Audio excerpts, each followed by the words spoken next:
კარგად მოეხსენება საზოგადოებას, დიქტატურას თავისი წესები აქვს. დიქტატურა ნიშნავს იმას, რომ იკრძალება გამოხატვის თავისუფლება, არ მარტო მედიაში, არ მარტო ინტერვიუებში და განცხადებებში, არამედ ქუჩაში, მიტინგებისა და დემონსტრაციების დროს. ფაქტურად საგანგებო მდგომარეობაში ვცხოვრობთ, უბრალოდ არ უწოდებენ ამას საგანგებო მდგომარეობას.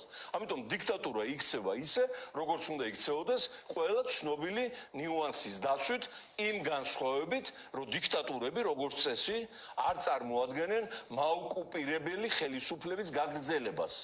ესენი პლუს ოკუპანტი რეჟიმის ადგილობრივი გაგრძელებებიც არიან და მოქმედებენ იქიდან მიღებული ინსტრუქციებით და ზუსტად აკეთებენ იმას, რითაც დაიწყო პუტინმა ტოტალიტარიზმის მშენებლობა რუსეთში. აი ესეთი მიტინგების შეზღუდვა, მასმედიის აკრძალვა, პოლიტიკური პარტიების აკრძალვა, საგანგებო მდგომარეობის გამოცხადება, ეხლა ის იმპერია და ბოლოს ომიც დაიწყო და აგერ უკვე უკრაინის გახლეჩვაზეა საქმე. შესაბამისად, ჩვენ უნდა სწორად გავიგოთ ისტორიული მომენტი და სწორადაც ესმის ჩვენს ხალხს, რომ ბრძოლა და მხოლოდ ბრძოლა არის წარმატების საფუძველი და ეს წარმატება ძალიან მალე იქნება.